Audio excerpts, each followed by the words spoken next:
Your moon face isn't real. That's what somebody commented on my YouTube video about moon face. And I'm not a person who gets offended easily, but I find that very offensive and kind of gaslighting because I truly took prednisone, incredibly high doses, and 100% got moon face. But when I was taking it and had moon face, I had no desire to pose for pictures. So the pictures of my moon face that I have to choose from are very limited. And the picture that this person is referring to was taken with a group. So let me read what this person said so then you can understand what I'm talking about. The embrace moon face photos are clearly a shot with a zoom lens, which flattens the face, followed by a shot with a portrait lens, which narrows the face. I have no idea if the science you are espousing is solid or not, but that photo pair is definitely not representative of actual before and after. I doubt these treatments make your jaw narrower and your hair less fluffy. I have to breathe here because this kind of makes my blood pressure rise.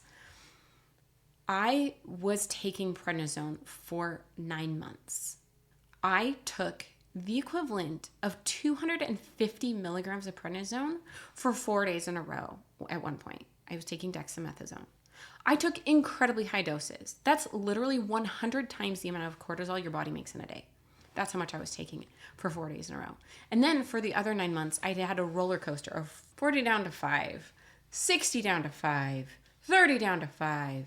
I did this roller coaster as my autoimmune disease flared, waxed, and waned. I would get my blood tested to see if I was bleeding or not, if my autoimmune disease was attacking my platelets every week. Every week they'd check. I had to go in and they would prick my arm. And if the numbers showed up it was low, I had to go back up on a higher dose. It was horrible. I had to drag my children with me to the phlebotomist. I had to pull out a stroller to throw my kid in and sit in that waiting room with a bunch of little kids and read them stories and say moo, ba with the little library books that I had brought while we waited and waited for my turn to get pricked. And then this person's telling me that I made up my moon face.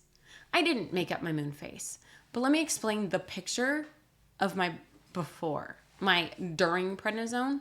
I had no desire to pose for a picture. I felt ugly. I felt fat. I didn't look like myself, and I did not want to be in a picture. And so when I look back at that time, there aren't a lot of pictures of me to choose from. And so that picture, I was in a group with my family, including my children. And I want to protect my family and my children from internet trolls out there like this person. And so I cropped that photo so that it's just my face and not all of my extended family. Nobody else has any business around my extended family, who they are and what they're wearing and what they look like, especially when prednisone causes psychosis and paranoia and all sorts of side effects to a person's personality. It causes mental side effects. I need to protect my children from that. And so I don't post pictures with them on the internet. And so when this person's telling me that this isn't real, I have to beg to differ. This is real. It's cropped, but it's cropped accurately. It is not otherwise modified in any way. My face truly was that round. My hair truly was that thick. Then I took prednisone for even longer. Luckily, I got to have chemotherapy, which put my autoimmune disease into remission. They were able to taper me off. But all of that caused me to lose hair. And so, yes, my hair's less fluffy in the last picture, the after picture, because I had lost a third of my hair by then. And that after picture, I was able to just pose by myself and not have my entire extended family with me. So when somebody is telling you, well, the side effects aren't real, whether that's your doctor or a family member, I want you to think of this experience and realize that whether it's medical gaslighting or Photoshop gaslighting or whatever, your side effects are real. Prednisone is legitimately causing more side effects than any other drug. And what you're going through is horrible, is miserable. and that moon face is the most visible sign that you're taking prednisone. It's horrible, but I like to think of it like in the famous movie, The Princess Bride. There's the six-fingered man who asks to have a sword made for him. That six-fingered man needed a special sword because he had 6 fingers, and most swords didn't fit that many fingers. So he asked the master swordsman of the land to make him a special sword. And when he came to pick up that sword, instead of paying the master swordsman for a beautiful sword just for him, he killed him in front of his child. And that child was so angry. He tried to defend him, but instead he cut him here and here, and he left a mark on his cheeks, and then he left him for dead. Well, that child lived. He grew up and he became a master swordsman.